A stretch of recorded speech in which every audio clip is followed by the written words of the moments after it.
The development of Xavier Tillman was nothing short of amazing under the tutelage of Tom Izzo and his staff. So when he declared for the draft, no one was surprised.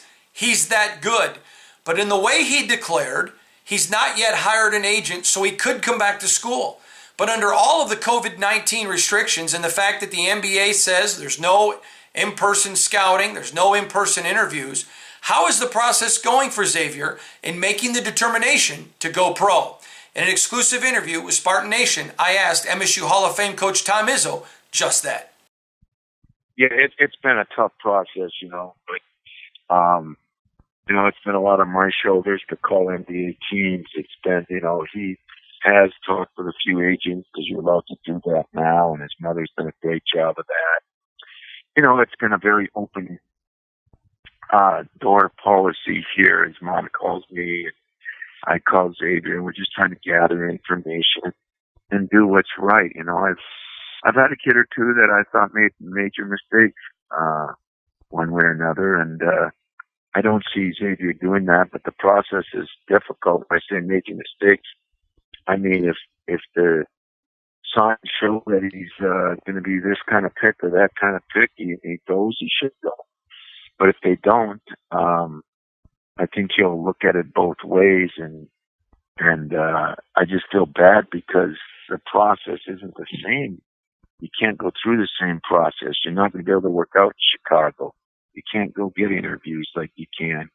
So it's a more difficult process, and he's going to have to, we're dealing with that by, right now I'm trying to collect things from GMs, and some agents are, and he'll meet with agents and through Zoom. Teams will probably interview him through Zoom, which isn't nearly the same. Especially when you want to look a guy in the eye, and really, you can do it, but you can't see the body language. And so it's going to be a process, and the biggest problem is nobody knows when the process will even start. They're talking now the NBA season could be in June, July, August. It's hard to have the draft until after the season is over, because you got to have the order in which they're picked. So there's so many unknowns right now, Hondo. There is no secret. There's no hidden things. Xavier's been awesome. His mother's been awesome. We're just trying to gather everything and get an idea from the underclassmen committee. There's so many different people out there that run these little things, and I've seen them anything from the late first to a late second, and yet none of those are from the teams themselves, and even those teams are trying to gather who's coming out, who's not.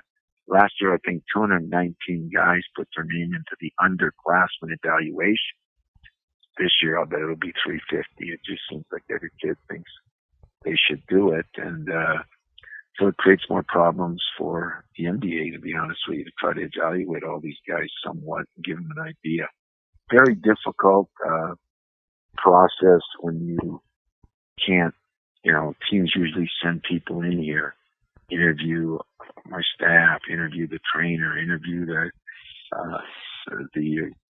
equipment man. These guys, some of these teams are so thorough, it's scary. Those would all help Xavier because of the type of person he is. But I don't know. I don't know how it's going to go, because I don't know what the NBA standards are yet and when they'll make those decisions. So we all got to hang tight. We all got to support him. He's done everything he could do for Michigan State, and if he's back, it's great for us. But if you're ready for this, if he's gone in the right way, it's great for us too, because another one of our guys has moved on and bettered his life because of the education and the sport he played here at Michigan State. Like Tom Izzo said, if Xavier Tillman comes back, it's a win for the program. And if he goes early, it's a win for the program as well, where Izzo has another crown in his jewel of guys he's delivered to the NBA. And that makes a huge impact in recruiting. Keep it tuned right here to Spartan Nation for the latest on Michigan State basketball.